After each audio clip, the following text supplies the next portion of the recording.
Ranar Talata ne ruwa ya shiga anguwanmu. Da ya shiga anguwanmu, da ƙyar iyayena suka samu suka cire ni. A jega ne ma muka dawo da daddare cikin bakasi. Yanzu sauranmu ma ba mu san inda suke ba su kakanmu. Gidanmu rabi da kwata yanzu ya rushe.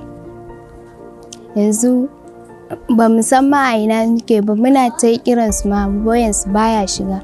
Akwai 'yan uwanmu ma wanda ba su san ma ina suka shiga ba. Shine muke so a taimaka mana a san inda suke, kuma muna so a mana taimako a gyara mana gidajenmu. Muna da bukata da yawa, gashi irin kamar su abincin nan ma ba mu da shi. Sai wasu iyayenmu sun fita sun nema ma za mu ci, wataran haka ma bara mu samu mu ci ba ma. Lokacin da ruwan ya zo kamar karfe 1:30 ne. Shirin taron kayana to ya zo ruwan har ya mame nan. An taimake ni. Sun fitar da babban kwaltan na tashar baka. Yara na guda 2. Ko kayana ma ban dauka ko mai ba. Haka kawai na fita. Abuna daga Gwange, ruwa ya same mu. Mun zo Bakasi Campo. Yanzu muna Bakasi Campo. Ruwa ne ya kusa a kusa da ni, bai shiga gidana ba. Ya kusa. To nake ko dare ya shiga ni wannan gurgu ne ba sai ya mutum idaga ni fitar da ni babu.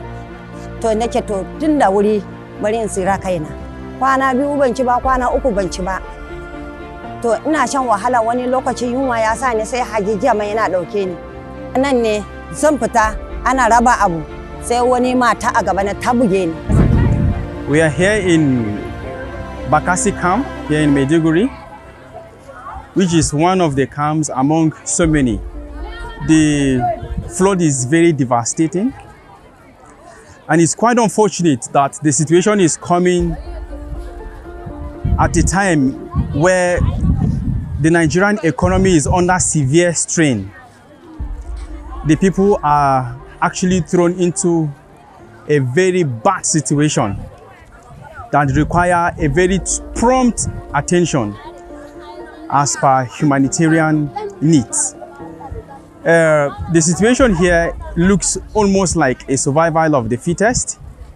How much more of the persons with disability, which need the assistance to even move for themselves.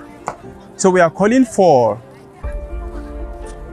spirited individuals, organizations to come into the rescue of persons with disability and render of succor for them.